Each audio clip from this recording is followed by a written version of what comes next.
ಒಂದು ಭಯ ಅವರಿಗೆ. ಆ ಭಯ ಇರೋದ್ರಿಂದ ಅವರು ಈಗ ಆ ಭಯದ ಕಾರಣದಿಂದ ಅವರು ಹೆದರಿದ್ದಾರೆ. ನಾನು ಕೃಷ್ಣ ಬಲರಾಮನ್ನು ಕರೆದು ತರಬಾರದಾಗಿತ್ತು.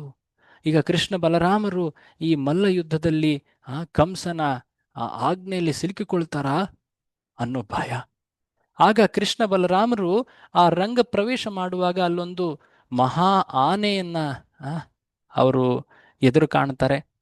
ಆ ಆನೆ ಕುವಲಯ ಪೀಡ, ಅದು ಆ ಮಾರ್ಗವನ್ನ ತಡೆಯುತ್ತಾ ಇತ್ತು. ಆ ಮಾರ್ಗದಿಂದ ಮುಂದೆ ಹೋಗ್ಲಿಕ್ಕೆ ಕೃಷ್ಣ ಬಲರಾಮರನ್ನ ತಡೆಯುತ್ತಾ ಇತ್ತು. ಕೃಷ್ಣ ಆ ಆನೆಯ ಜೊತೆ ಆಟವಾಡ್ತಾ ಕೊನೆಗೆ 125 ಅಡಿ ಹಾವನ್ನ ಗರುಡ ಹೇಗೆ ಎಳೆಯುತ್ತೋ ಹಾಗೆ ಎಳೆದು ಕೊನೆಗೆ ಅದನ್ನ ಮೇಲುಗಡೆಯಿಂದ ಕೆಳಗೆ ಹಾಕಿ ಅದರ ದಂತಗಳನ್ನ ಮುರಿದು ಅದನ್ನ ಕೊಂದ. ಅದಾದ ಮೇಲೆ ಕೃಷ್ಣ ಎಷ್ಟು ಸುಂದರವಾಗಿ ಆ ಆನೆಯ ದಂತಗಳನ್ನ, ಒಂದು ದಂತವನ್ನ ತಾನು, ಇನ್ನೊಂದನ್ನ ತನ್ನ ಅಣ್ಣ ಬಲರಾಮ, ಅವರಿಬ್ಬರು ಹೆಗಲ ಮೇಲೆ ಇಟ್ಕೊಂಡು ಈಗ ರಂಗ ಪ್ರವೇಶವನ್ನ ಮಾಡ್ತಾ ಇದ್ದಾರೆ.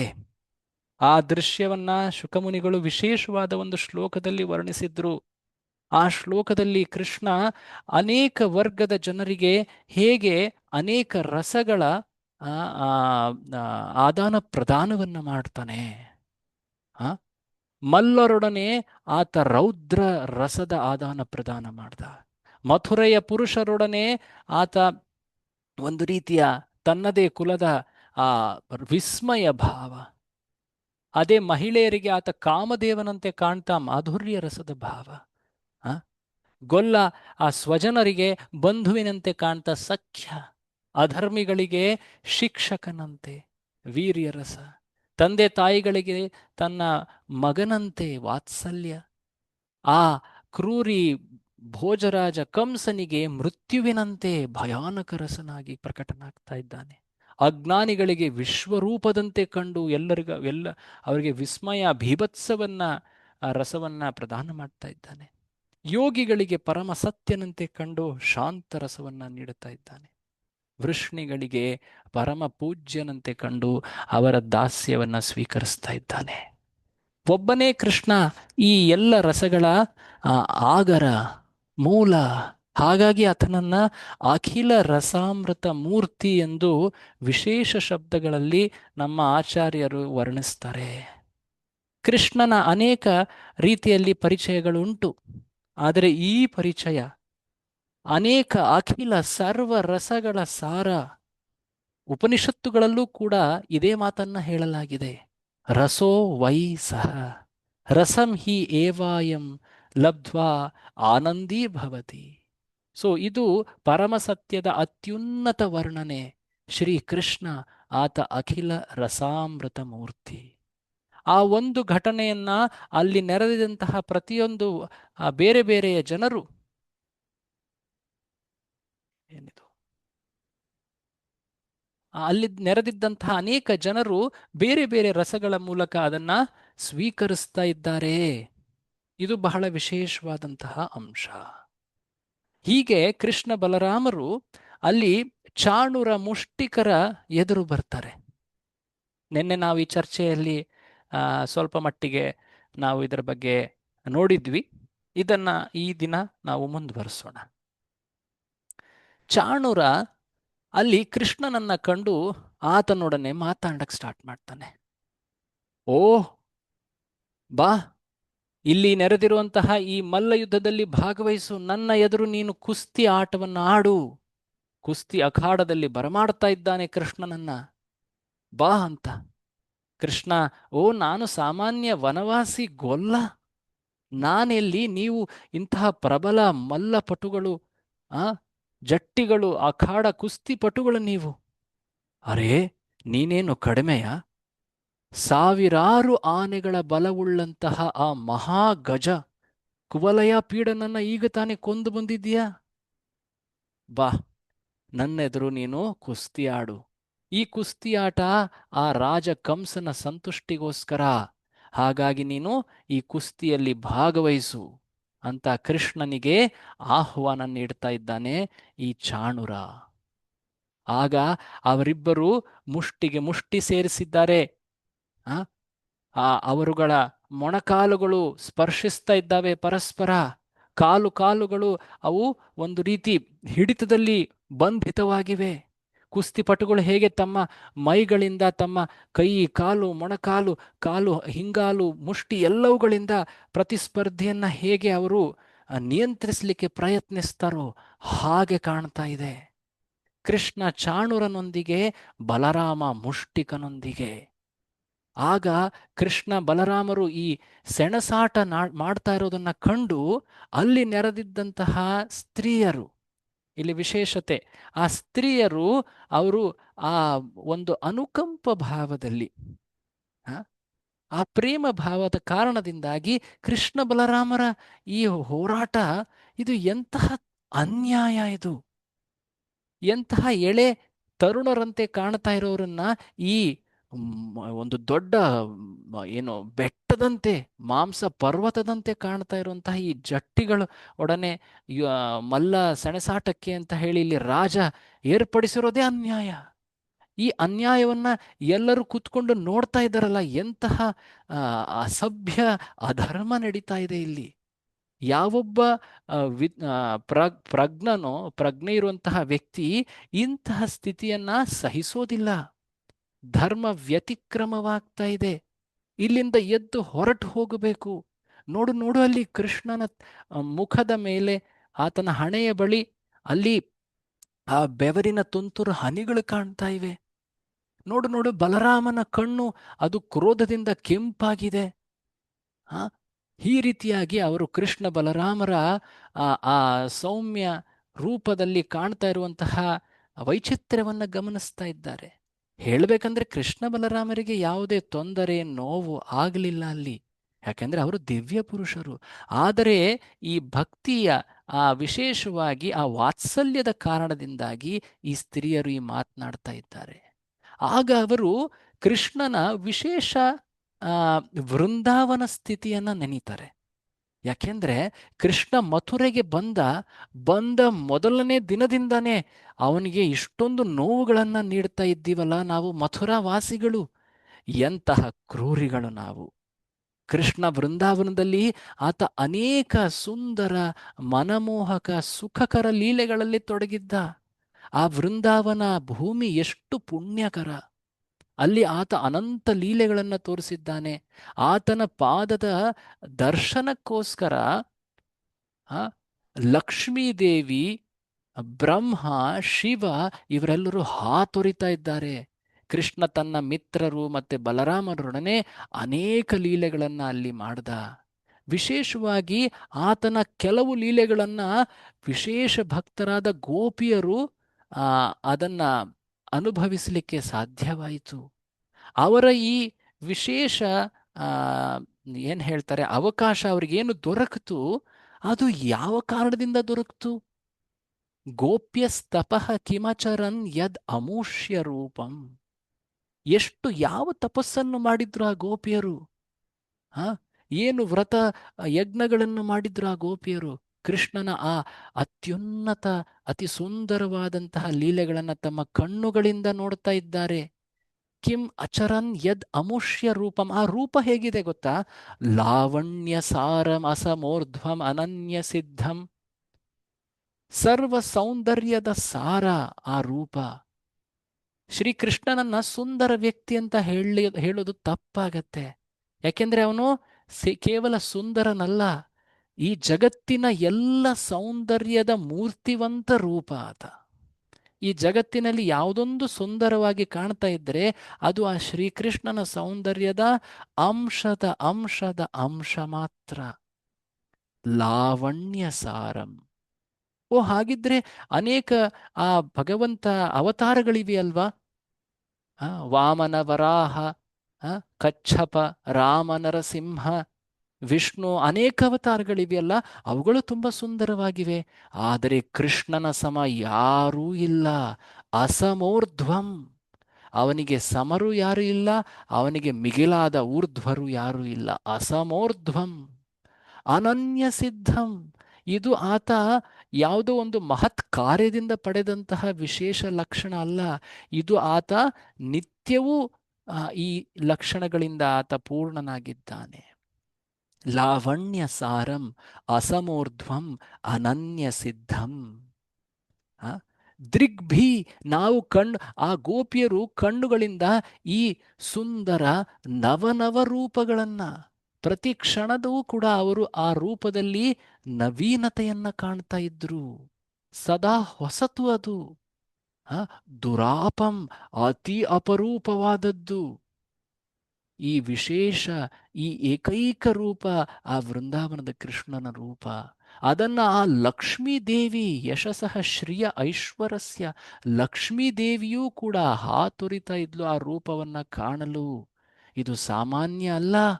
ಆ ರೂಪದ ದರ್ಶನ, ಆ ಲೀಲೆಗಳ ಆ ದರ್ಶನವನ್ನ ಪಡೆದ ಆ ಗೋಪಿಯರು ಎಷ್ಟು ಪ್ರಭಾವಿತರಾಗಿದ್ದರಂದ್ರೆ ಅವರಷ್ಟು ಭಾಗ್ಯಶಾಲಿಗಳು ಯಾರೂ ಇಲ್ಲ. ವಿಶೇಷವಾಗಿ ಆ ಲೀಲೆಗಳನ್ನ ಸುಂದರ ಹಾಡುಗಳಲ್ಲಿ ಅವರು ರಚಿಸಿ ಅವರು ಸದಾ ಅದನ್ನ ಸ್ಮರಿಸ್ತಾ ಇದ್ರು. ತಮ್ಮ ನಿತ್ಯ ಕಾರ್ಯಗಳ ಜೊತೆ ಅವರು ಹಸುಗಳ ಹಾಲು ಕರಿತಾ ಇರಬಹುದು, ಅಥವಾ ಧಾನ್ಯಗಳನ್ನು ಬೀಸ್ತಾ ಇರಬಹುದು, ಬೆಣ್ಣೆಯನ್ನ ಮಥಿಸ್ತಾ ಇರಬಹುದು, ಸಗಣಿಯನ್ನ ಒಣಗಿಸ್ತಾ ಇರಬಹುದು, ಭರಣಿ ಮಾಡ್ತಾ ಇರಬಹುದು, ಮಕ್ಕಳನ್ನ ನೋಡ್ಕೊಳ್ತಾ ಇರಬಹುದು, ಮನೆ ಕಾರ್ಯಗಳನ್ನ ಮಾಡ್ತಾ ಇರಬಹುದು. ಯಾವುದೇ ಕಾರ್ಯ ಮಾಡ್ತಾ ಇದ್ರು ಜೊತೆಗೆ ಅವರು ಭಗವಂತನ ಕುರಿತಾದಂತಹ ಈ ಸುಂದರ ಆತನ ರೂಪ ಗುಣಲೀಲೆಗಳನ್ನ ಸುಂದರ ಹಾಡಿನ ರೂಪದಲ್ಲಿ ರಚಿಸಿ ಅವರು ಅಶ್ರುಕಂಠಗಳಿಂದ ಅವರು ಹಾಡ್ತಾ ಇದ್ದಾರೆ. ಅವರು ಗದ್ಗದಿತರಾಗಿ ನೆನೀತಾ ಸಂತೋಷದಲ್ಲಿ ಕೃತಜ್ಞ ಭಾವದಲ್ಲಿ ಹಾಡ್ತಾ ಇದ್ದಾರೆ. ಯಾದೋಹನೆ ವಹನನೆ ಮಥನೋಪಲೇಪ ಪ್ರೇಂಖೇಂಕನಾರ್ಭರುದಿತಾತೋಕ್ಷಣ ಮಾರ್ಜನಾದೌ ಗಾಯಂತಿ ಚೈನಮನುರಕ್ತ ಧಿಯೋಶ್ರುಕಂಠ್ಯೋ ಧನ್ಯಾ ವ್ರಜಸ್ತ್ರೀಯ ಉರುಕ್ರಮ ಚಿತ್ತಯಾನ. ಆ ವ್ರಜಸ್ತ್ರೀಯರು ಗೋಪಿಯರು ಧನ್ಯರು, ಅತ್ಯಂತ ಧನ್ಯರು. ಅವರ ಚಿತ್ತ ಆ ಉರುಕ್ರಮ ಕೃಷ್ಣನ ಕುರಿತಾಗಿಯೇ ಸದಾ ನೆಲೆಸಿದೆ. ಈ ಮಾತುಗಳನ್ನ ಹೇಳ್ತಾ ಇರೋರು ಯಾರು ನೆನೆಸ್ಕೊಳ್ಳಿ. ಯಾರು ಹೇಳ್ತಾ ಇರೋದು ಇದನ್ನ ನೆನೆಸ್ಕೊಳ್ಳಿ. ಯಾರು ಹೇಳ್ತಾ ಇದ್ದಾರೆ ಇದನ್ನ? ಗೋಪಿಯರು. ಗೋಪಿಯರು ಹೇಳ್ತಾ ಇಲ್ಲ. ಈ ಮಾತುಗಳನ್ನು ಗೋಪಿಯರ ಬಗ್ಗೆ ಹೇಳಲಾಗ್ತಾ ಇದೆ. ಯಾರು ಹೇಳ್ತಾ ಇದ್ದಾರೆ? ಮಥುರಾದ ಪುರಜನರು, ಸ್ತ್ರೀಯರು. ಮಥುರಾ ಸ್ತ್ರೀಯರು ಹೇಳ್ತಾ ಇದ್ದಾರೆ. ಕೃಷ್ಣನ ಆ ಸುಂದರ ಸುಖಮಯ ಸ್ಥಿತಿ ಇತ್ತು ವೃಂದಾವನದಲ್ಲಿ. ಮಥುರೆಯಲ್ಲಿ ಮೊದಲನೇ ದಿನದಿಂದಾನೇ ಎಷ್ಟು ನೋವುಗಳನ್ನ ನಾವು ನೀಡ್ತಾ ಇದ್ದೀವಿ. ಈ ಮಥುರೆ ಎಷ್ಟು ಕೃಷ್ಣನಿಗೆ ನೋವನ್ನ ನೀಡ್ತಾ ಇದೆ. ಎಂತಹ ದುರದೃಷ್ಟ ನಮ್ದು, ಎಂತಹ ದುಷ್ಟ ಸ್ಥಿತಿ, ಕೆಟ್ಟ ಸ್ಥಿತಿ ನಮ್ದು. ಕೃಷ್ಣ ನಮ್ಮಲ್ಲಿ ಬಂದಾಗ ಎಷ್ಟೆಲ್ಲ ನೋವನ್ನು ಅನುಭವಿಸಬೇಕಾಗ್ತಾ ಇದೆಯಲ್ಲ ಅಂತ ಅವರು ಯೋಚನೆ ಮಾಡ್ತಾ ಇದ್ದಾರೆ. ಈ ಶ್ಲೋಕಗಳಿಂದ ಅವರು ವೃಂದಾವನದ ಭಕ್ತರ ವಿಶೇಷತೆಯನ್ನು ಕೂಡ ನೆನೀತಾ ಇದ್ದಾರೆ. ಹೀಗೆ ಮಾತನಾಡ್ತಾ ಇರಬೇಕಾದ್ರೆ ಅಲ್ಲಿ ಹತ್ತಿರದಲ್ಲಿ ಕೃಷ್ಣ ಈ ಹೆಂಗಸರ ಸ್ತ್ರೀಯರ ಮಾತುಗಳನ್ನ ಕೇಳಿ, ಆಯ್ತು, ನಾನೀಗ ನನ್ನ ಭಕ್ತರಿಗೆ ಇನ್ನಷ್ಟು ನೋವು ಕೊಡೋದು ಬೇಡ. ಆಕ್ಚುಲಿ ಹೇಳ್ಬೇಕಂದ್ರೆ ಕೃಷ್ಣನಿಗೆ ಯಾವುದೇ ನೋವು ಆಗ್ತಾ ಇರಲಿಲ್ಲ. ಆದರೂ ಕೂಡ ಕೃಷ್ಣ ಆ ಲೀಲೆಯಲ್ಲಿ ಪೂರ್ತಿಯಾಗಿ ಆತ ತೊಡಗಿದ್ದ. ಈಗ ಆತ ನಿಶ್ಚಯ ಮಾಡ್ತಾನೆ, ನಾನೀಗ ನನ್ನ ಎದುರಾಳಿಯನ್ನ ಕೊಲ್ತೀನಿ ಅಂತ. ವಸುದೇವ ದೇವಕಿಯರು ಅಲ್ಲಿ ಹತ್ತಿರದಲ್ಲಿದ್ದಾರೆ. ಅವರು ಕೂಡ ಈ ಮಾತುಗಳನ್ನ ಕೇಳ್ತಾ ಇದ್ದಾರೆ. ತಮ್ಮ ಮಕ್ಕಳ ಕುರಿತಾಗಿ ಅವರು ಪ್ರಾರ್ಥಿಸ್ತಾ ಇದ್ದಾರೆ. ಬಲರಾಮ ಮುಷ್ಟಿಕನ ಜೊತೆ ಹೊಡೆದಾಡ್ತಾ ಇದ್ದಾನೆ, ಕೃಷ್ಣ ಚಾಣೂರನ ಜೊತೆ. ಕೃಷ್ಣ ಚಾಣೂರನ ಜೊತೆ ಹೊಡೆದಾಡುವಾಗ ಎಷ್ಟು ಸುಂದರವಾಗಿತ್ತು ಆ ದೃಶ್ಯ. ಸುಂದರ ಅಂದ್ರೆ ಎಷ್ಟು ಸಾಹಸಮಯವಾಗಿತ್ತು. ಸೌಂದರ್ಯದ ಅರ್ಥ ಇಲ್ಲಿ ಬೇರೆ, ಸಾಹಸಮಯವಾಗಿತ್ತು. ನೋಡಿ, ಸಾಮಾನ್ಯವಾಗಿ ಮುಷ್ಟಿ ಅಥವಾ ಕುಸ್ತಿ ಪಂದ್ಯಗಳಲ್ಲಿ ವ್ಯಕ್ತಿ ತನ್ನ ಹಸ್ತವನ್ನ ತೆರೆದಿಟ್ಟು ಹೊಡೆದಾಡ್ತಾನೆ. ಕೃಷ್ಣ ಹೇಗೆ ನೃತ್ಯ ಮಾಡೋದ್ರಲ್ಲಿ ಹೊಸ ಹೊಸ ಧಾಟಿಗಳನ್ನ, ಕೊಳಲು ಊದುವುದರಲ್ಲಿ ಹೊಸ ಹೊಸ ರಾಗಗಳನ್ನ ಹೊರಹೊಮ್ಮಿಸ್ತಾನೋ, ಹಾಗೆ ಇಲ್ಲಿ ಕುಸ್ತಿ ಆಡ್ಲಿಕ್ಕೆ ಬಂದಿದ್ದಾನೆ. ಹೊಸ ಹೊಸ ರೀತಿಯಲ್ಲಿ ಕುಸ್ತಿ ಆಡ್ತಾ ಇದ್ದಾನೆ. ಅವನ ಎದುರು ನಿಂತಿರುವಂತಹ ಎದುರಾಳಿ ಯಾರು? ಅವನ ಹೆಸರೇನು ಒಂದು ಹೇಳಿ? ಕೃಷ್ಣನ ಎದುರಾಳಿ ಯಾರು? ಚಾಣೂರ. ಆತ ಮಹಾಪ್ರಬಲ ಚಾಣಾಕ್ಷ ಕುಸ್ತಿಪಟು ಅವನು. ಆದ್ರೆ ಕೃಷ್ಣ ಆತನ ಕೈ ಹಿಡಿದಿರುವಂತ ಧಾಟಿ ನೋಡೇ ಅವನಿಗೆ ಆಶ್ಚರ್ಯ ಆಗ್ಬಿಡ್ತು. ಕೃಷ್ಣ ತೆರೆದ ಕೈಗಳಿಂದ ಕುಸ್ತಿ ಆಡ್ದೇನೆ ಮುಷ್ಟಿ ಹಿಡಿದು ನಂತರ ಕಿರುಬೆರಳನ್ನ ತೆರೆದಿಟ್ಟು ಈಗ ಕುಸ್ತಿ ಆಡ್ತಾ ಇದ್ದಾನೆ. ಆಗ ಆತ, ಓ ಇಷ್ಟು ಚಾಣಾಕ್ಷನ, ನಾನು ಇವನನ್ನ ವಿರೋಧಿಸಿದ್ರೆ ಜನ ನನ್ನನ್ನ ದುರ್ಬಲ ಅಂತ ಹೇಳ್ತಾರೆ ಅಂತ ಹೇಳಿ, ಆಯ್ತು ನಾನು ಅವನಂತೆಯೇ ಮಾಡ್ತೀನಿ ಅಂತ ಕೃಷ್ಣನ ಜೊತೆ ಪ್ರತಿಸ್ಪರ್ಧಿಯಾಗಿ ಆತನು ಸೆಣಸಾಡ್ತಾ ಇದ್ದಾನೆ.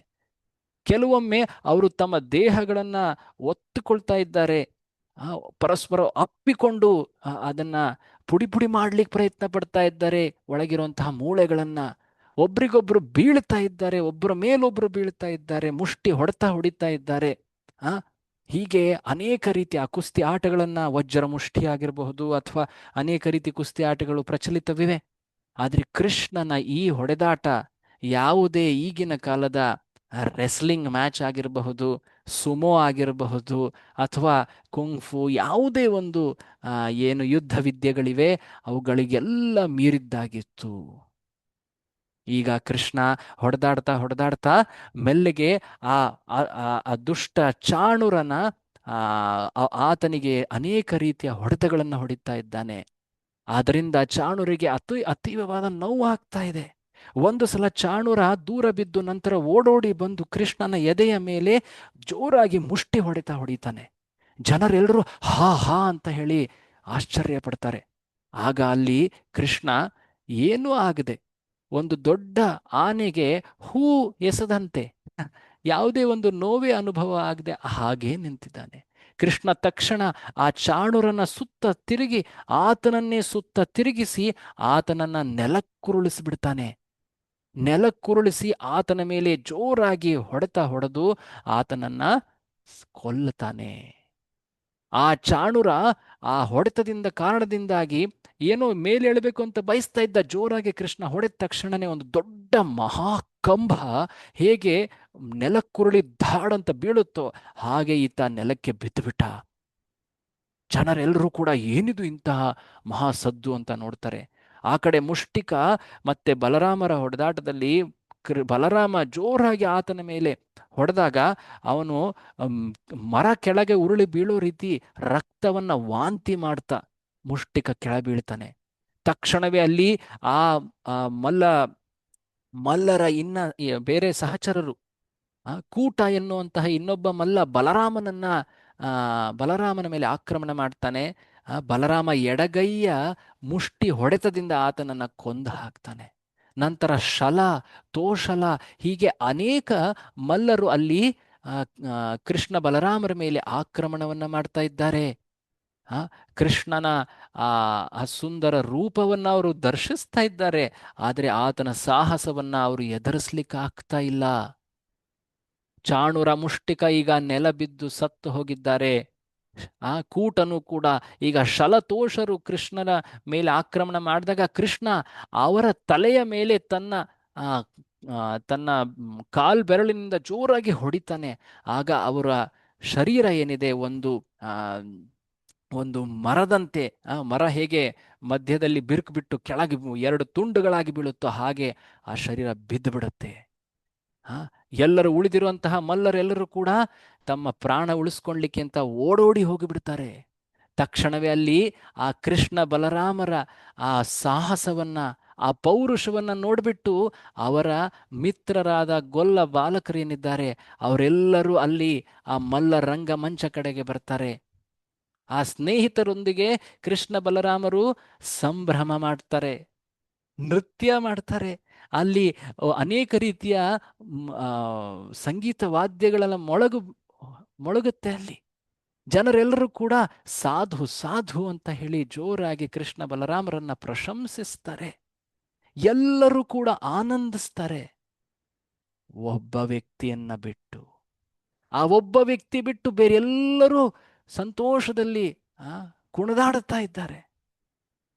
ಯಾವೊಬ್ಬ ವ್ಯಕ್ತಿ ಆತ? ಕಂಸ ಅಷ್ಟೊಂದು ಸಂಭ್ರಮವನ್ನ ಕಂಡು ಆತನ ಹೃದಯದಲ್ಲಿದ್ದಂತಹ ದ್ವೇಷ, ಅದು ವಿಶೇಷವಾಗಿ ಭಯ, ಆ ಭಯದ ಕಾರಣದಿಂದ ಆತ ತಕ್ಷಣವೇ ಆ ಸಂಗೀತ ಸಂಭ್ರಮ, ಆ ವಾದ್ಯ ಸಂಭ್ರಮವನ್ನ ನಿಲ್ಲಿಸ್ಬಿಡ್ತಾನೆ. ನಿಲ್ಲಿಸಿ, ಆತ ಹೇಳ್ತಾನೆ, ಏನಿದು? ತಕ್ಷಣವೇ ಈ ಇಬ್ರು ಹುಡುಗರನ್ನ ನಮ್ಮ ಈ ರಾಜ್ಯದಿಂದ ಉಚ್ಚಾಟನೆ ಮಾಡ್ರಿ, ಈ ಗೋಪರನ್ನ ಸೆರೆ ಹಿಡಿಯಿರಿ, ವಿಶೇಷವಾಗಿ ನಂದ ಮಹಾರಾಜನನ್ನ ಆ, ಕಾರಾಗೃಹಕ್ಕೆ ಹಾಕಿ. ನನ್ನ ಈ ತಂದೆಯಾದ ಉಗ್ರಸೇನ ಕೂಡ ಇವರ ಪಕ್ಷದಲ್ಲಿ ನಿಂತಿದ್ದಾನೆ. ಈ ವಸುದೇವ, ನನ್ನ ತಂಗಿಯ ಗಂಡ, ಇವರಿಬ್ಬರನ್ನ ತಕ್ಷಣವೇ ಕೊಂದು ಹಾಕಿ ಅಂತ ಕಂಸ ಅಲ್ಲಿ ಆಜ್ಞೆ ನೀಡ್ತಾ ಇದ್ದಾನೆ. ಕೃಷ್ಣ ಇಲ್ಲಿವರೆಗೆ ಆ ಮಲ್ಲ ರಂಗದ ಮಂಚದಲ್ಲಿ ತನ್ನ ಮಿತ್ರರೊಡನೆ ಸಂಭ್ರಮಿಸ್ತಾ ಇದ್ದ, ಸಂತೋಷ ಸಡಗರದಲ್ಲಿ. ಯಾವಾಗ ಈ ದುಷ್ಟ ಈ ಕೆಟ್ಟ ಮಾತುಗಳನ್ನ ತನ್ನ ಭಕ್ತರ ಕುರಿತಾಗಿ ಈ ರೀತಿ ಮಾತನ್ನ ಹೇಳ್ತಾನೋ, ತನ್ನ ಭಕ್ತರ ನಿಂದನೆಯನ್ನ ಮಾಡ್ತಾ ಇರೋದನ್ನ ಕಂಡು ತಕ್ಷಣವೇ ಕೃಷ್ಣ ಕ್ಷಣ ಮಾತ್ರದಲ್ಲಿ, ಯಾರೂ ಅದನ್ನು ಗಮನಿಸಲೇ ಇಲ್ಲ ಹೇಗಾಯಿತು ಅಂತ, ಕೃಷ್ಣ ತಕ್ಷಣವೇ ಆ ಕಂಸನ ಆ ಮೇಲ್ಗಡೆ ಇದ್ದಂತಹ ಆತನ ರಾಜಮಂಚಕ್ಕೆ ಹಾರಿಬಿಡ್ತಾನೆ. ಕಂಸ ಆ ಮಲ್ಲ ಕ್ಷೇತ್ರದ ಸ್ವಲ್ಪ ಎತ್ತರದಲ್ಲಿ ಆತನ ಆಸನವಿತ್ತು. ಆ ಆಸನದ ಬಳಿ ಕೃಷ್ಣ ಛಲಾಂಗ್ ಅಂದ್ರೇನು, ಜೋರಾಗಿ ಹಾರಿ ಅಲ್ಲಿ ಹೋಗ್ಬಿಡ್ತಾನೆ. ತಕ್ಷಣವೇ ಕಂಸನ ಮುಂದೆ ಕಾಲದಂತೆ ನಿಂತಿದ್ದಾನೆ ಕೃಷ್ಣ. ಈಗ ಈ ಕೃಷ್ಣನ ಎದುರು, ಕಣ್ಣೆದುರು ಈಗ ಈ ದುಷ್ಟ ಕಂಸ. ತಕ್ಷಣವೇ ಕಂಸ ತನ್ನ ಬಳಿ ತನ್ನ ಸೊಂಟದಲ್ಲಿದ್ದಂತಹ ಖಡ್ಗವನ್ನ ತೆಗಿತಾನೆ. ಒಂದು ಹೇಗೆ ಗಿಡುಗ ಹೇಗೆ ಆ ಕಡೆ ಈ ಕಡೆ ಹಾರಾಡುತ್ತೋ ಹಾಗೆ ಆತ ಹಾರಾಡ್ತಾ ಇದ್ದಾನೆ. ಆ ಹಾರಾಟದ ಸಮಯದಲ್ಲಿ ತಕ್ಷಣ ಕೃಷ್ಣ ಹೇಗೆ ಹಾರಾಡ್ತಾ ಇರುವಂತಹ ಹಾವು, ಸರದಾಡ್ತಾ ಇರುವಂತಹ ಹಾವನ್ನ ಹೇಗೆ ಗರುಡ ಕಚ್ಚಂತ ಹಿಡಿಯುತ್ತೋ ಹಾಗೆ ಕೃಷ್ಣ ಆತನ ಕೂದಲುಗಳನ್ನ, ಆತನ ಕೈಯನ್ನ ಹಿಡಿದು ಬಿಡ್ತಾನೆ. ಅವರು ಮೇಲ್ಗಡೆ ಇರುವಂತಹ ರಾಜಮಂಚದಲ್ಲಿದ್ದರು. ತಕ್ಷಣ ಕೃಷ್ಣ ಆ ಕೂದಲಿನ ಹಿಡಿದು ಆತನನ್ನ ಕೆಳಗಿರುವಂತಹ ಮಲ್ಲ ಕ್ಷೇತ್ರದ ರಂಗಮಂಚಕ್ಕೆ ಎಳೆದು ಬಿಸಾಕ್ತಾನೆ. ಬಿಸಾಕಿದ ತಕ್ಷಣ ಆ ರಾಕ್ಷಸನ ಶರೀರದ ಮೇಲೆ ಆತ ಹಾರ್ತಾನೆ. ಎಷ್ಟೊಂದು ಡೀಟೇಲ್ಸ್ ಹೇಳ್ತಾ ಇದ್ದಾರೆ ಶುಕಮುನಿಗಳಲ್ಲಿ. ಆ ಹಾರಿದ ನಂತರ ಆತನನ್ನ ಮುಷ್ಟಿ ಹೊಡೆತದಿಂದ ಹೊಡಿತಾ ಇದ್ದಾನೆ. ಹೇಗೆ ಒಂದು ಸಿಂಹ ಸತ್ತು ಹೋದಂತಹ ಆನೆಯನ್ನ ಎಳೆದು ಕೆಳಗಡೆ ಹಾಕಿ ಅದರ ಮೇಲೆ ಕುಣಿದಾಡುತ್ತೋ ಹಾಗೆ ಕೃಷ್ಣ. ಇದು ಆಗ್ತಾ ಇದ್ದ ಹಾಗೆ ಅಲ್ಲಿರುವಂತಹ ಜನ ಎಲ್ಲ ಹಾ ಹಾ ಅಂತ ಆಶ್ಚರ್ಯವನ್ನ ವ್ಯಕ್ತಪಡಿಸ್ತಾ ಇದ್ದಾರೆ. ಅವ್ರಿಗೆ ಗೊತ್ತಾಗ್ತಾ ಇಲ್ಲ ಏನಾಗ್ತಾ ಇದೆ. ನಮ್ಮ ರಾಜ ಅತಿ ಶಕ್ತಿಶಾಲಿ ಆತ, ಜರಾಸಂಧನ ಪೈಪೋಟಿಯಲ್ಲಿ ನಿಂತು ಆತನಿಂದ ಸೈ ಅನ್ನಿಸ್ಕೊಂಡವನು, ಅನೇಕ ರಾಕ್ಷಸರನ್ನ ಗೆದ್ದು ತನ್ನ ಪಕ್ಷದಲ್ಲಿ ನಿಂತಿಸಿಕೊಂಡಿದ್ದವನು ಭೋಜರಾಜ. ಈಗ ಕೃಷ್ಣನ ಈ ಸಣ್ಣ ಬಾಲಕನ ಮುಂದೆ ನೆಲಕ್ಕೆ ಬಿದ್ದು ಆತನ ಮುಷ್ಟಿ ಹೊಡೆತದಿಂದ, ಪ್ರಹಾರದಿಂದ ನೋವನ್ನು ತಿಂತಾ ಇದ್ದಾನಲ್ಲ. ಏನಾಗ್ತಾ ಇದೆ? ಏನಾಗ್ತಾ ಇದೆ? ಎದ್ದೇಳ್ತಾನೀಗ ಕಂಸ, ಎದ್ದು ಅವನು ಹೊಡಿತಾನೆ ಅನ್ಸುತ್ತೆ. ನೋಡೋಣ ಏನಾಗುತ್ತೆ ಏನಾಗುತ್ತೆ. ಆದ್ರೆ ಅಲ್ಲಿ ಆಗಿದ್ದೇ ಬೇರೆ. ಏನಂದ್ರೆ ಕಂಸನ ಪ್ರಾಣ ಯಾವಾಗ ಕೃಷ್ಣ ಮೇಲಿಂದ ಕೆಳಗೆ ಎತ್ತ ಹಾಕಿ ಅವನ ಮೇಲೆ ಹಾರಿ ಬಂದನೋ ಅಲ್ಲೇ ಹಾರಿ ಹೋಗಿತ್ತು ಆತನ ಪ್ರಾಣ. ಕೃಷ್ಣ ಆ ಸತ್ತ ಕಂಸನ ದೇಹದ ಮೇಲೆ ಮುಷ್ಟಿ ಪ್ರಹಾರವನ್ನ ಮಾಡ್ದ. ಆದರೆ ಕಂಸ ಆಗ್ಲೇ ಆತನ ಪ್ರಾಣ ಹಾರಿ ಹೋಗಿತ್ತು. ಜನರಿಗೆ ಇದು ಗೊತ್ತಾಗೋದಿಲ್ಲ, ಕಂಸ ಆತ ಆಗ್ಲೇ ಸತ್ತು ಹೋಗಿದ್ದಾನೆ ಅಂತ. ಅದಕ್ಕೆ ಕೃಷ್ಣ ಆತನನ್ನ ಎಳೆದುಕೊಂಡು ಆ ಮಲ್ಲರಂಗದ ಸುತ್ತ ಎಳಿತಾ ಇದ್ದಾನೆ. ಆ ಕಂಸನ ಶರೀರವನ್ನ ಎಳೆದು ಜನರೆಲ್ಲರಿಗೂ ತೋರಿಸ್ತಾ ಇದ್ದಾನೆ. ನೋಡಿ ನೋಡಿ, ನಿಮ್ಮ ರಾಜ ಇಲ್ಲಿ ಮಣ್ಣು ಮುಕ್ಕಿದ್ದಾನೆ. ಅವನ ದುಷ್ಟ ಕಾರ್ಯಗಳ ಕಾರಣದಿಂದಾಗಿ ಆತ ಈ ಗತಿಯನ್ನ ಪಡೆದಿದ್ದಾನೆ. ಹೀಗೆ ಆ ಕಂಸನ ಆ ಮೃತ ಶರೀರವನ್ನ ಎಳೆದು ಆ ನೆಲದ ಮೇಲೆ ಎಳೆದಾಡ್ತಾ ಇದ್ದಾನೆ ಕೃಷ್ಣ. ಸೊ ಇದನ್ನ ಕಂಡಂತಹ ಅಲ್ಲಿದ್ದಂತಹ ಎಲ್ಲ ಜನರು ಆಶ್ಚರ್ಯವನ್ನು ವ್ಯಕ್ತಪಡಿಸ್ತಾರೆ. ಕಂಸ ಕೃಷ್ಣನ ಕುರಿತಾಗಿ ಸದಾ ಧ್ಯಾನಿಸ್ತಾ ಇದ್ದ. ಹಾಗಾಗಿ ಕಂಸನಿಗೆ ಒಂದು ವಿಶೇಷವಾದಂತಹ ಗತಿ ಸಿಕ್ತು. ಸಾಮಾನ್ಯ ಅಲ್ಲ ಅದು. ಆತನಿಗೆ ದೊರೆತದ್ದು ಸಾರೂಪ್ಯ ಮುಕ್ತಿ. ಈ ಮಾತನ್ನ ನಮ್ಮ ಆಚಾರ್ಯರು ವಿಶೇಷವಾಗಿ ಹೇಳ್ತಾರೆ. ಯಾಕೆ ಇಷ್ಟೊಂದು ದ್ವೇಷ ಇದ್ರೂ ಕೂಡ ಈತನಿಗೆ ಮುಕ್ತಿ ಹೇಗೆ ದೊರಕಿತು? ಈ ಮಾತು ಆಶ್ಚರ್ಯದ ಪ್ರಶ್ನೆ, ಆಶ್ಚರ್ಯವ ಉಂಟು ಮಾಡಬಹುದು, ಒಂದು ಪ್ರಶ್ನೆ ಮೂಡಬಹುದು. ಅದಕ್ಕೋಸ್ಕರ ಈ ವರ್ಣನೆಯಲ್ಲಿ ಶುಕಮುನಿಗಳು ಆನಂತರ ಆಚಾರ್ಯರು ಹೇಳ್ತಾರೆ, ಹೇಗೆ ಒಂದು ಬೆಂಕಿ, ಆ ಬೆಂಕಿಯನ್ನ ಅಜ್ಞಾನದಿಂದವೋ ಅಥವಾ ಜ್ಞಾನದಿಂದವೋ ಯಾವೊಬ್ಬ ವ್ಯಕ್ತಿ ಆ ಬೆಂಕಿಯನ್ನ ಸ್ಪರ್ಶಿಸಿದಾಗ ಅದು ಸುಟ್ಟೇ ಸುಡುತ್ತೆ. ಹಾಗೆ ಭಗವಂತ ಶ್ರೀಕೃಷ್ಣನ ಸಂಪರ್ಕಕ್ಕೆ ಯಾವೊಬ್ಬ ವ್ಯಕ್ತಿ ಯಾವುದೇ ಭಾವದಿಂದ ಬಂದರೂ ಕೂಡ ಅದು ಕಲ್ಯಾಣವನ್ನೇ ಪ್ರದಾನ ಮಾಡುತ್ತೆ, ಮುಕ್ತಿಯನ್ನೂ ಕೂಡ ನೀಡುತ್ತೆ, ಮುಕ್ತಿಗೂ ಮಿಗಿಲಾಗಿ ಪ್ರೇಮವನ್ನೂ ಪ್ರದಾನ ಮಾಡುತ್ತೆ ಸರಿಯಾದ ಭಾವವಿದ್ದರೆ. ಆದರೆ ಪ್ರತಿಯೊಂದು ವ್ಯಕ್ತಿಗೂ ಕೂಡ ಒಂದು ಉತ್ತಮ ಗತಿ ದೊರಕತ್ತೆ. ಹತ ಅರಿ ಗತಿ ದಾಯಕ, ಇದು ಕೃಷ್ಣನ ವಿಶೇಷ ಗುಣ. ಆತ ಕೊಂದಂತಹ ಶತ್ರುಗಳಿಗೂ ಕೂಡ ಒಂದು ಮಹಾಗತಿ ದೊರಕಿತು. ಹತ ಅರಿ, ಅರಿ ಅಂದ್ರೆ ಶತ್ರುಗಳು, ಹತ ಅರಿ ಗತಿದಾಯಕ. ಆತ ಅನೇಕ ರಾಕ್ಷಸರನ್ನ ಕೊಂದ. ಆತನ ಕೈಯಿಂದ ಕೊಲ್ಲಲ್ಪಟ್ಟಂತಹ ರಾಕ್ಷಸರಿಗೆ ಗತಿ ಏನ್ ಸಿಕ್ತು? ಅದು ಮುಕ್ತಿ. ಇದು ಇನ್ನಿತರ ಭಗವಂತನ ಅವತಾರಗಳಲ್ಲಿ ಇದೆಂದೂ ಕಾಣೋದಿಲ್ಲ, ಆದರೆ ಕೃಷ್ಣನಲ್ಲಿ ಇದು ವಿಶೇಷತೆ. ಶಿಶುಪಾಲನಾಗಿರಬಹುದು, ಮುಂದೆ ನಾವು ಅದನ್ನು ಕೂಡ ನೋಡ್ತೀವಿ, ಆತನಿಗೂ ಕೂಡ ಮುಕ್ತಿ ದೊರಕಿತು. ಹಿಂದೆ ನಾವು ಅಘಾಸುರ, ಬಕಾಸುರ ಇವರೆಲ್ಲರ ವರ್ಣನೆಗಳನ್ನ ಕೂಡ ಕೇಳಿದ್ವಿ. ಹೀಗೆ ಕಂಸ ಅಲ್ಲಿ ಮುಕ್ತಿಯನ್ನ ಪಡೆದ. ಆಗ ಆ ಕಂಸನ ಅಣ್ಣಂದಿರು, ತಮ್ಮಂದಿರು, ಸಹೋದರರು ಅವರು ದಾಳಿ ಮಾಡಕ್ ಬರ್ತಾರೆ ಕೃಷ್ಣ ಬಲರಾಮರ ಮೇಲೆ. ಆಗ ಬಲರಾಮ ಮುಂದೆ ನಿಂತು ಅವರೆಲ್ಲರನ್ನೂ ಅನಾಯಾಸವಾಗಿ ಸಂಹರಿಸ್ತಾನೆ. ಮೃತನಾಗಿರುವಂತಹ ತಮ್ಮ ಪತಿದೇವನನ್ನ ನೋಡ್ಲಿಕ್ಕೆ ಆ ಇಬ್ಬರು ಹೆಂಗಳೆಯರು ಅಲ್ಲಿ ಬರ್ತಾರೆ, ಕಂಸನ ಪತ್ನಿಯರು. ಅವರ ಹೆಸರು ಅಸ್ಥಿ, ಪ್ರಾಪ್ತಿ. ಇವರಿಬ್ಬರು ಜರಾಸಂದನ ಪುತ್ರಿಯರು. ಈ ಹತನಾದಂತಹ ಪತಿಯನ್ನ ಕಂಡು ಅವರು ಗೋಗರಿತಾರೆ, ಅಯ್ಯೋ ಎಂತಹ ಕಾರ್ಯ ಆಯಿತು, ಈಗ ನಮ್ಮನ್ನ ಯಾರು ನೋಡ್ಕೊಳ್ತಾರೆ? ನೀನು ಈ ಈ ನಗರದ ಶೋಭೆಯಾಗಿದ್ದೆ, ನಿನ್ನ ಮೃತ್ಯುವಿನ ನಂತರ ಈ ನಗರ ಎಲ್ಲ ಶೋಭೆಯನ್ನ ಕಳ್ಕೊಳ್ತು, ಎಲ್ಲ ಭಾಗ್ಯ ಹೋಯಿತು. ಹೀಗೆ ಮಾತನಾಡ್ತಾ ಇರ್ತಾರೆ. ಆದರೆ ಅಲ್ಲಿ ಹತ್ತಿರದಲ್ಲೇ ಇದ್ದಂತಹ ಕೃಷ್ಣನ ದರ್ಶನವಾಗಿದೆ, ಆತನ ಪರಾಕ್ರಮದ ದರ್ಶನವಾಗಿದೆ, ವಿಶೇಷವಾಗಿ ಆತನ ಸುಂದರ ರೂಪದ ದರ್ಶನವಾಗಿದೆ. ಹಾಗಾಗಿ ಆ ಪತ್ನಿಯರು ಕೃಷ್ಣನ ಕುರಿತಾಗಿ ಕೂಡ ಮಾತನಾಡ್ತಾರೆ. ಹೇ ಕಂಸ, ನಿನ್ನ ಈ ಗತಿಗೆ ಕಾರಣ ಯಾರು ಗೊತ್ತಾ? ನಿನ್ನ ದುಷ್ಟ ಕಾರ್ಯಗಳು. ಈ ಕೃಷ್ಣ ನಿನ್ನನ್ನು ಕೊಂದ ಅಂತ ಹೇಳೋದು ತಪ್ಪಾಗತ್ತೆ, ಯಾಕಂದ್ರೆ ನೀನು ಕೃಷ್ಣನನ್ನು ದ್ವೇಷಿಸಿದೆ. ಹಾಗಾಗಿ ಕೃಷ್ಣ ಈ ರೀತಿಯಾಗಿ ನಿನ್ನ ಜೊತೆ ವ್ಯವಹರಿಸಿದ. ಈ ಕೃಷ್ಣ ಈ ಎಲ್ಲ ಜಗತ್ತಿನ ಕಾರಣಗಳ ಕಾರಣ ಈತ. ಆತನನ್ನು ನೀನು ನೋಯಿಸಿದೆ, ಅವನ ಭಕ್ತರನ್ನ ನೀನು ಶೋಷಿಸಿದೆ. ಹಾಗಾಗಿ ನಿನಗೆ ಈ ಗತಿಯಾಗಿದೆ. ಈ ರೀತಿಯಾಗಿ ಆ ಪತ್ನಿಯರು ಕೃಷ್ಣನ ಉಪಸ್ಥಿತಿಯ ಪ್ರಭಾವದಿಂದ ಅವರೂ ಕೂಡ ಈ ರೀತಿಯ ಮಾತನಾಡ್ತಾ ಇದ್ದಾರೆ. ಕೃಷ್ಣ ಅವರನ್ನ ಸಮಾಧಾನ ಪಡಿಸ್ತಾನೆ. ದಯವಿಟ್ಟು ಕೊರಗಬೇಡಿ, ನಿಮ್ಮ ರಕ್ಷಣೆ ಅದು ನನ್ನ ಜವಾಬ್ದಾರಿ, ನಾನು ನಿಮ್ಮ ರಕ್ಷಣೆಯನ್ನ ಮಾಡ್ತೇನೆ, ಕೊರಗಬೇಡಿ.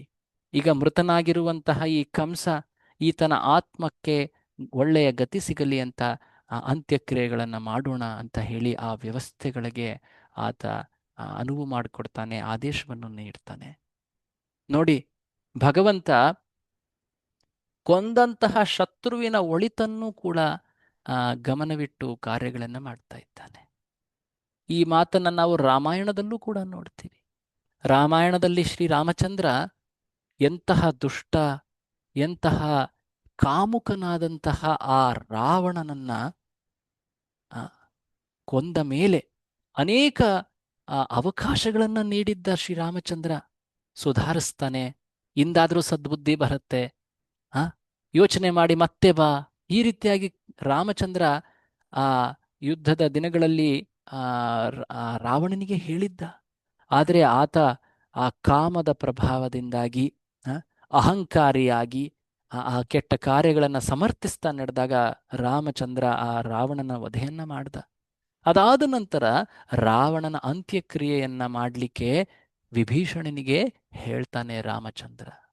ವಿಭೀಷಣ ಹೇಳ್ತಾನೆ, ಇಲ್ಲ, ಇಂತಹ ದುಷ್ಟನಿಗೆ ಅಂತ್ಯಕ್ರಿಯೆ ಏಕೆ ಮಾಡಬೇಕು ರಾಮ? ಇಲ್ಲ, ನಮ್ಮ ನಿಮ್ಮ ದ್ವೇಷ ಇದ್ದಿದ್ದು ಆ ರಾವಣನ ಆ ಕೆಟ್ಟ ಕಾರ್ಯಗಳ ಕುರಿತಾಗಿ, ಆತನ ಆತ್ಮದ ಒಳಿತಿಗಲ್ಲ. ಆತ್ಮದ ಒಳಿತು ಆಗಲೇಬೇಕು. ಈ ಕಾರ್ಯವನ್ನು ನೀನು ನೆರವೇರಿಸು. ಆತನ ಈ ಅಂತ್ಯದಿಂದ ನಮ್ಮ ಶತ್ರುತ್ವವು ಇಲ್ಲಿ ಅಂತ್ಯವಾಯಿತು. ಈಗ ಈತ ಒಬ್ಬ ಜೀವಾತ್ಮ. ಆತನ ಒಳಿತಿಗೋಸ್ಕರ, ನಿನ್ನ ಅಣ್ಣನ ಒಳಿತಿಗೋಸ್ಕರ ನೀನು ಈ ಕಾರ್ಯ ಮಾಡಬೇಕು ಅಂತ ಹೇಳಿದ್ದ. ಅದೇ ಭಾವದಲ್ಲಿ ಶ್ರೀಕೃಷ್ಣನು ಕೂಡ ಇಲ್ಲಿ ನೋಡಿ ಆ ಈ ಹತನಾದಂತಹ ಕಂಸನ ಅಂತ್ಯಕ್ರಿಯೆಯ ವ್ಯವಸ್ಥೆಯನ್ನು ಕೂಡ ಮಾಡ್ತಾ ಇದ್ದಾನೆ. ಸೊ ಭಗವಂತ ಎಂದೂ ಕೂಡ ದ್ವೇಷದಿಂದ ಕಾರ್ಯವನ್ನ ಮಾಡೋದಿಲ್ಲ. ಆತ ಸದಾ ಜೀವಾತ್ಮದ ಒಳಿತನ್ನೇ ಮನಸ್ಸಲ್ಲಿಟ್ಟುಕೊಂಡು ಕಾರ್ಯಗಳನ್ನು ಮಾಡ್ತಾನೆ. ಕೆಲವೊಮ್ಮೆ ಆ ಜೀವಾತ್ಮ ಕೆಟ್ಟದಾಗಿ ವರ್ತಿಸಿದಾಗ ದಂಡ ಶಿಕ್ಷೆಯನ್ನ ನೀಡಬೇಕಾಗತ್ತೆ. ಆ ಶಿಕ್ಷೆಯೂ ಕೂಡ ಆ ಜೀವಾತ್ಮದ ಒಳಿತಿಗೋಸ್ಕರವಾಗಿರುತ್ತೆ. ಭಗವಂತ ಎಲ್ಲರೊಡನೆ ಆತ ಸಹೃದಯಿಯಾಗಿ ಅನುಕಂಪ ಭಾವದಲ್ಲಿ ಆತ ಆ ವಾತ್ಸಲ್ಯ ಭಾವದಿಂದ ಕಾಣ್ತಾನೆ. ಎಲ್ಲರನ್ನೂ ಕೂಡ ಬರಮಾಡ್ಕೊಳ್ತಾನೆ. ಎಷ್ಟೇ ತಪ್ಪು ಮಾಡಿದ್ರೂ ಕೂಡ ನಾವು ಸುಧಾರಿಸುವಂತಹ ಒಂದು ಕಿಂಚಿತ್ ಲಕ್ಷಣಗಳನ್ನ, ಆ ಪ್ರಜ್ಞೆಯನ್ನ, ಆ ಪಶ್ಚಾತ್ತಾಪವನ್ನು ತೋರಿಸಿದರೆ ಭಗವಂತ ಎಂದೂ ಕೂಡ ಸ್ವೀಕರಿಸ್ತಾನೆ. ಆದರೆ ಯಾವಾಗ ನಮ್ಮ ಅಹಂಕಾರ ಬುದ್ಧಿಗಳು ಈ ರೀತಿಯಾಗಿ ತೀವ್ರ ಆಸುರಿಕತೆಯಲ್ಲಿ ಮುಳುಗಿ ಹೋಗ್ತವೋ, ಕೃಷ್ಣ ನಮ್ಮನ್ನ ಈ ರೀತಿ ದಂಡಿಸಿ ಶಿಕ್ಷಿಸಿ ಅವುಗಳ ಉದ್ಧಾರವನ್ನೂ ಮಾಡ್ತಾನೆ. ಸೊ ಇಲ್ಲಿ ವಿಶೇಷವಾಗಿ ಕಂಸ ಶ್ರೀಕೃಷ್ಣನ ಚಿಂತನೆಯಲ್ಲಿ ಸದಾ ಮುಳುಗಿದ್ದ.